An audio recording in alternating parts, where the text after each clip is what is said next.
Hello Buttercup, welcome back to my channel. Today's video, it's an interesting one, and we're going to jump right into disclaimers before we actually get to the video, but this is how to accurately portray firearms in your writing, because I keep seeing really wrong stuff about firearms in novels, not so much in nonfiction.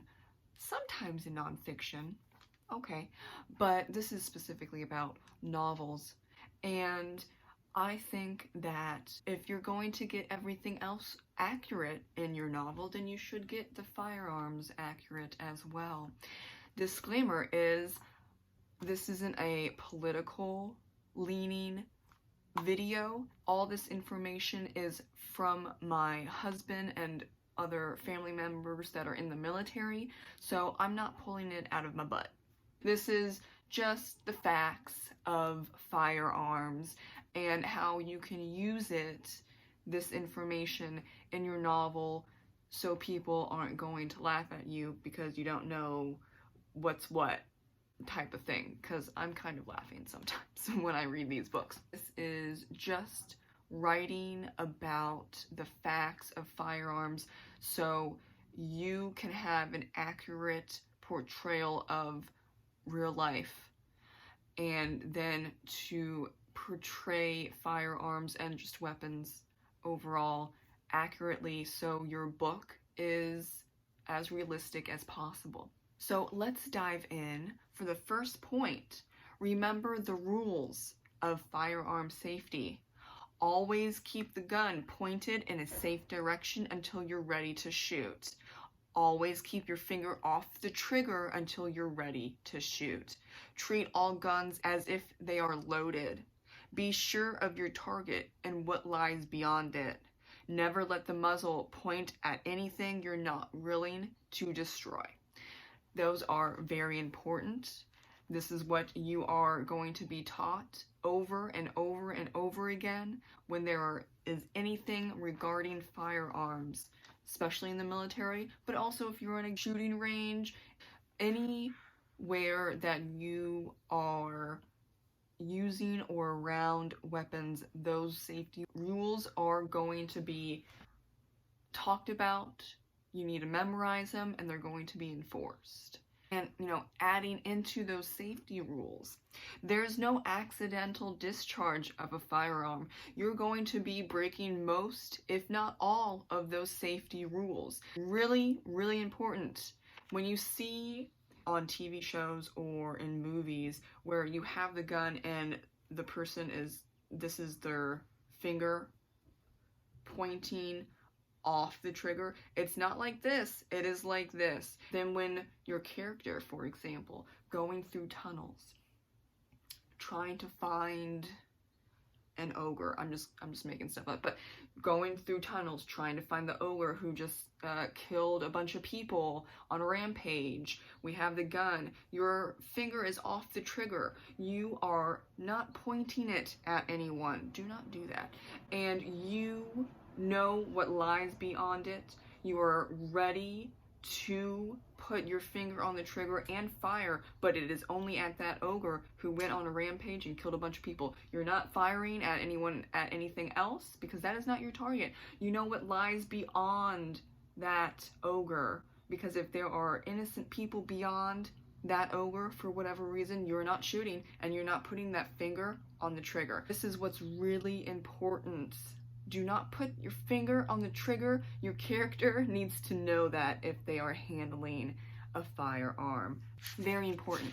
It's an important note because I see people in TV and movies with the finger on the trigger and they're just doing this all the time. I'm just like, stop doing that. The next point is, what's a automatic, semi-automatic, and manual firearm? Semi-automatic means you have to pull the trigger for a bullet to release, and then the weapon cycles itself. The trigger has to reset until you can fire another round, which is usually it's a clicking noise. then you need to release the trigger and have it reset so you can fire a second, third, fourth, etc. time.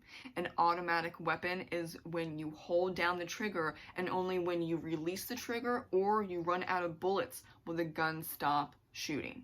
Pump action, lever action, a revolver, or a bolt action, that's manual. And you have to cycle the gun. So there's actually 3 types of firearms: manual, semi-automatic, and automatic. And weapons that are illegal in the United States, and probably in most other countries, but not all of them. You're gonna have to do your research on that. Also to note, though, if you have a federal firearms license, an FFL, you can get a fully automatic weapon, but you need certain approval documentation and you know, all that stuff. It takes a really long time, and those are rare. But for the usual person, automatic weapons, sawed-off shotguns, short barrel rifles are illegal. And then also in some states, but not all states, guns that fire explosion ammunition is illegal. Now, if you have any of those things, you can buy weapons illegally on the black market. So, for example, if your character has an automatic gun and no FFL, that's a black market purchase that is illegal. And remember what an automatic weapon is. It's you pull the trigger and you keep that finger on the trigger until you release it or you run out of bullets, and then that's the only way that that automatic weapon stops firing off bullets. Now, the author must think about where your book's going to be set and what time period, because that's going to highly affect your book and the weapons used. You have to think about the country, the time period, and the state, if you're doing this in the United States, because if you're studying your book in England, then I think you can only really have a pump rifle, and it's at a certain gauge, and that's about it. And that is usually just for hunting as well. Now, if you're going to talk about California, most guns are illegal, but if you go to Texas, most guns are legal. That's also going to depend on the time period. You have to do a lot of research. You can't just act like all guns are illegal, or all guns are legal, or any type of weapon really is legal, because I'm pretty sure in California a flamethrower is illegal. Is that a weapon? Yeah, yeah. But is it a firearm? No. So also think about weapons as well. There are places where mace and tasers and pepper spray are not legal, but then there are many other states and countries that it is legal. I have a taser and pepper spray, and it's legal where I am, so I carry it everywhere, but I can't carry that in Washington, D.C., for example, because it's illegal. So you also need to think about weapons or defensive weapons like mace, pepper spray, and tasers, and not just firearms, because it's also just not accurate. And you also have to remember about open carry and concealed carry permits, and that is depending on every single state. You can't assume that everything is open carry or concealed carry. And you have to look at the time period as well, because these laws change. And sometimes they change really fast, and sometimes they change really slow. So you're going to have to look up firearm history in specific places to get this correct. And you also, there's a lot going on, you also need to look into what other types of weapons are illegal, because certain swords are illegal in some states or in some countries where others are not. So this also is about swords and knives and daggers and machetes and self-defense weapons as well, or what you would say non-lethal weapons. You have, for example, a bat in the back of your trunk and your character gets pulled over. They're going to get in trouble if they say that's a weapon.